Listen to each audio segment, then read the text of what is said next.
ఆ కింద ఏదైతే ఒక ప్రేమ కథ ట్యాగ్లైన్ ఏదైతే ఉందో, చాలామంది లవ్ స్టోరీస్‌ని యాస్థెటిక్‌గా చూపించుకోవడానికి ఇన్‌స్టాగ్రామ్‌లో స్టోరీస్ పెట్టే చాలామంది యూత్ బ్యాచ్ ఉంటారు. బట్ బ్రేకప్ స్టోరీసే ఎక్కువ పెట్టుకుంటూ ఉంటారు. మీరు యూజ్ చేసిన ఆ రా డైలాగ్ ఈ యొక్క ఈ యొక్క జెన్‌జీస్‌కి ఎటువంటి ఇంపాక్ట్ క్రియేట్ చేయబోతుంది అబౌట్ ఆల్ ద థింగ్స్ కనెక్టివిటీకి గానీ, రియాలిటీలోకి గానీ? ఇంపాక్ట్ క్రియేట్ చేసింది అనుకుంటున్నాను.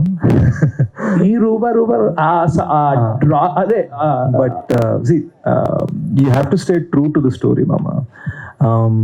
అండ్ ఐ థింక్ ఒక ఆ బ్రేకప్ పెయిన్లో వైలెంట్ లవ్ అనేది వెరీ చాలా ఇంట్రెస్టింగ్ వైబ్ అది. And April 10th the goal is when you watch the film, past వల్ల ఒక చిన్న ప్యూర్ ఫీలింగ్ ఉంటుంది, అది ప్రెజెంట్లో ఎలా వైలెంట్గా యాంగ్రీగా మారుతుంది అన్నది కిక్.